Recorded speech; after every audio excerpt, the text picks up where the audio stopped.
Have you been to the gynecologist yet? That was the question my mom asked me at 15 when I informed her about a change that I had noticed in my body. Now, I'd like to start off by saying I am not by nature a particularly private person, but by profession I am extremely private. I'm not the type to divulge facts about my personal life. I am fiercely protective of my family, and I have no social media presence.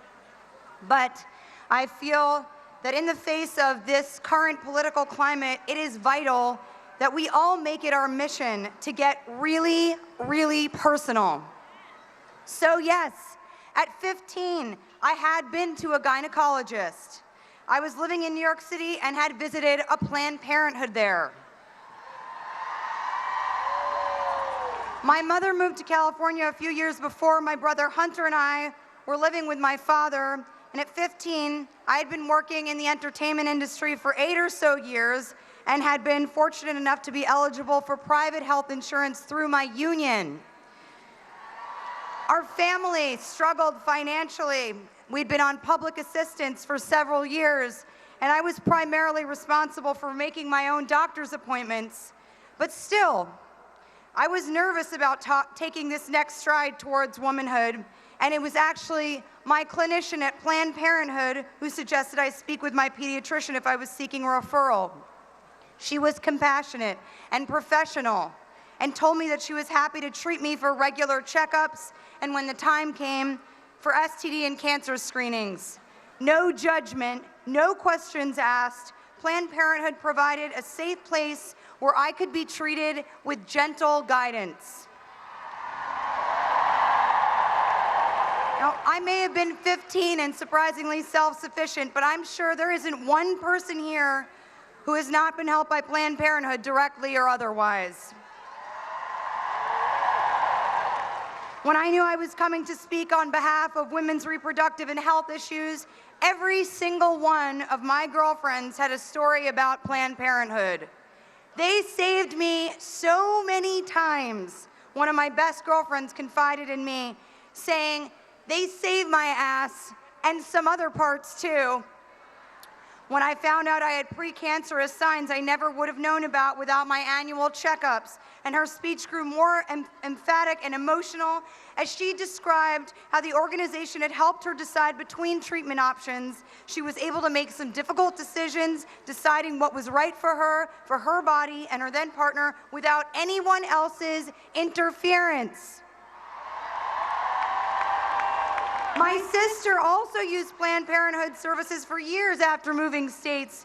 She'd been living her whole life in New York City, pursuing her dream to move to California. She had no contacts and no health insurance, but was able to regularly see a doctor at a Planned Parenthood clinic for screenings, advice, birth control, and checkups.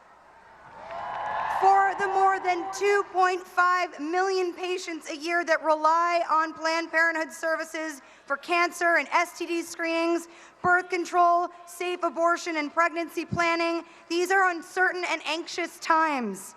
Lawmakers in 24 states have tried to block patients from receiving care at Planned Parenthood. Congress has voted to limit access to reproductive services 9 times. Boo. Yes, boo.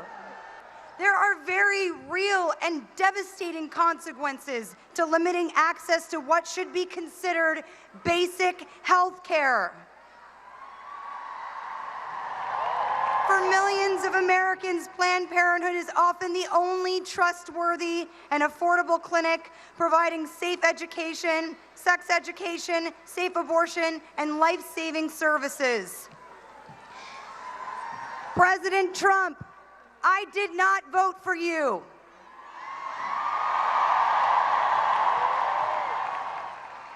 That said, I respect that you are our president-elect, and I want to be able to support you.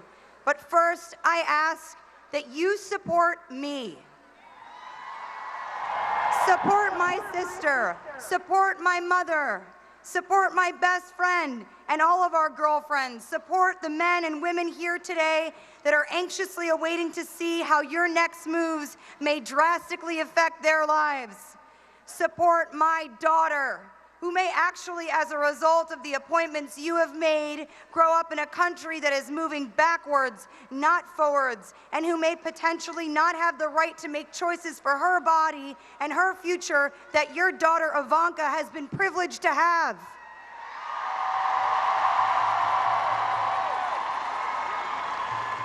I ask you to support all women and our fight for equality in all things, including the fight to be recognized as individuals who know better for ourselves what is right for our bodies, better than any elected official, popular or otherwise.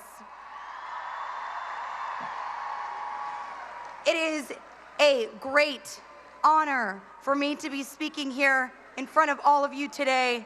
After the result of this November's election, I felt as a woman, as an American citizen, a great weight bearing down on my shoulders, the feeling that the near future would present many obstacles, confrontation, and division. My immediate thought after hearing the election results was, oh man, we have so much work to do. But once the heaviness began to subside, I realized that an opportunity has presented itself to make real long-term change, not just for future Americans, but in the way that we view our responsibilities to get involved with and stay active in our communities.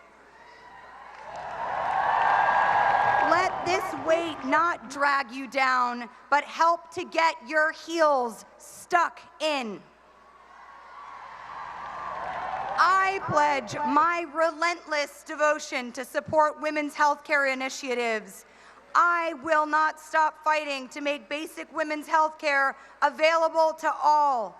I believe with every fiber of my being that the conversations that we have with our partners and our doctors about what we do with our bodies and our future should not be made fodder for any politician, political agenda, lawmaker, and for-profit corporation.